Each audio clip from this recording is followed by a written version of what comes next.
Merci beaucoup d'être avec nous pour la suite de Culture Média. Nos deux indispensables du jour nous ont rejoint Olivier Benkemoun pour le cinéma. Bonjour Olivier. Et Héloïse Goua pour les séries. Bonjour Thomas, bonjour à tous. Et alors j'ai la chance de recevoir ce matin un grand comédien, Charles Berling. Bonjour. Bonjour. Merci d'être là pour nous présenter L'Enchanteur, fiction de France 2 dans laquelle vous incarnez merveilleusement bien, on va le dire tout de suite, Romain Gary. Mais ça on en parlera dans un instant. On va d'abord dresser votre portrait sonore, des petits sons pour mieux vous connaître. Voici le premier. Est-ce que j'ai jamais attenté aux libertés publiques fondamentales? Je les ai rétablies. Et y ai-je une seconde à tenter? Jamais. Pourquoi voulez-vous qu'à 67 ans, je commence une carrière de dictateur?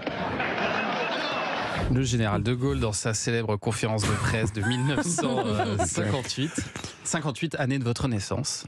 Et Charles Berling, il paraît que vous devez votre prénom au général de Gaulle.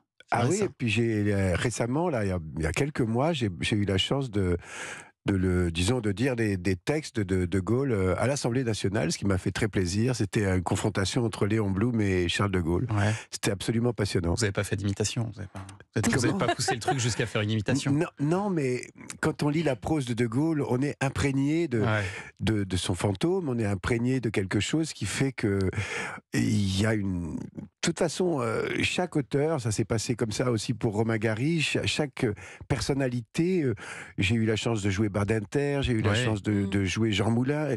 Alors Jean Moulin, c'est un peu plus lointain pour moi, mais disons qu'il y a un certain nombre de personnages comme ça, publics, inévitablement, on en est imprégné. Alors après, c'est pas une question d'imitation, mais c'est une question d'énergie. Et de Gaulle, il avait une énergie très particulière. Et vos parents, ils étaient gaullistes?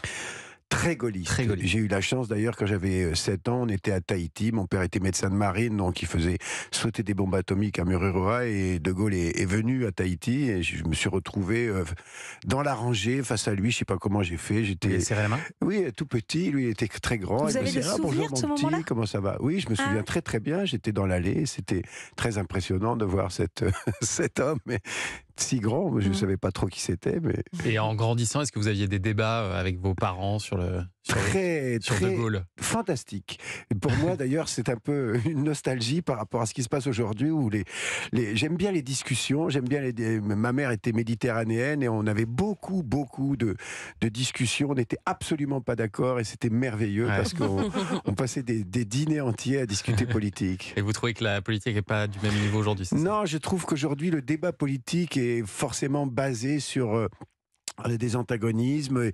Les réseaux sociaux fabriquent du communautarisme à tout crin. Ça veut dire que chacun entretient ses convictions dans son petit milieu, au lieu de se confronter justement avec des gens avec qui on n'est pas d'accord. On a de plus en plus de mal à discuter. C'est-à-dire c'est genre t'es d'accord ou t'es pas d'accord, c'est blanc ou c'est noir, mais il n'y a pas cet espace de discussion que j'adorais.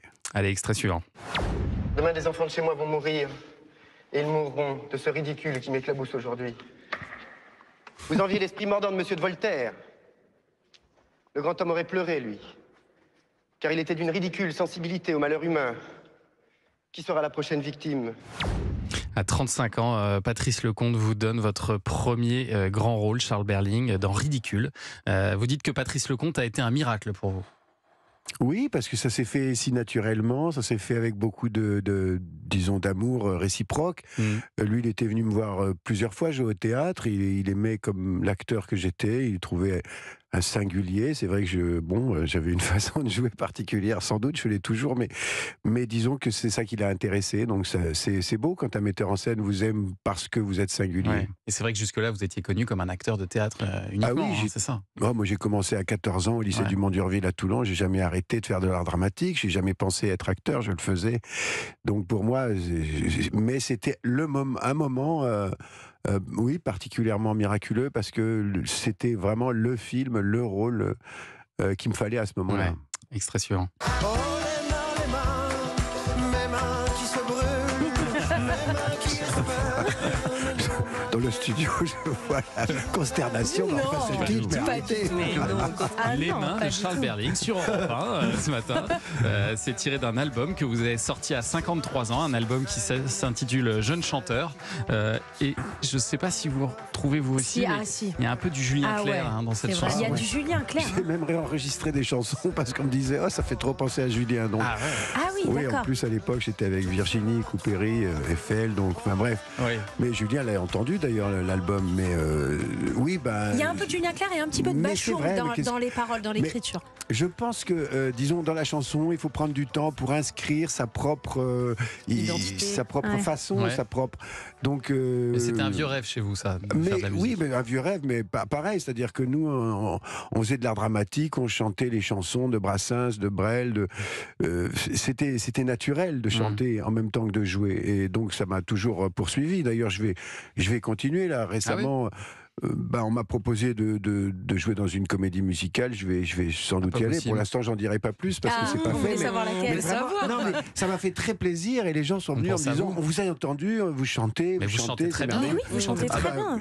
Merci, parce que je vous en suis pris plein la gueule C'est dans pas les honteux, médias, c'est pas parce qu'on disait ridicule. oh, encore un acteur qui chante. Oh là là, C'est-à-dire, arrêtez. vous allez refaire un album? Pour l'instant, je vais pas faire la même chose que, c'est-à-dire, je vais commencer par les concerts et ensuite je ferai un album, mais pas, je fais un album et je fais les concerts, parce que je suis un gars de scène, quoi. Donc moi j'ai besoin. Et puis c'était merveilleux les concerts. On était avec les musiciens, on faisait plus des balances avec moi, on refaisait tout le spectacle. Est-ce que c'est une comédie musicale connue dans laquelle vous allez jouer? Est-ce qu'on la connaît Non, tous? je peux pas en dire plus. Ah, oui, on a envie de savoir quand même. Enfin bref, en tout cas, ça m'a beaucoup touché. C'est très récent. Ouais, là. c'est chouette. J'ai dit ah oui, mais alors laissez-moi un peu le temps de bosser digérer. parce que là il va y avoir du Bon, bon. vous reviendrez nous en parler. En attendant, on va parler de cette fiction qui arrive lundi sur France 2. Ça s'appelle L'Enchanteur. À tout de suite sur Europe 1.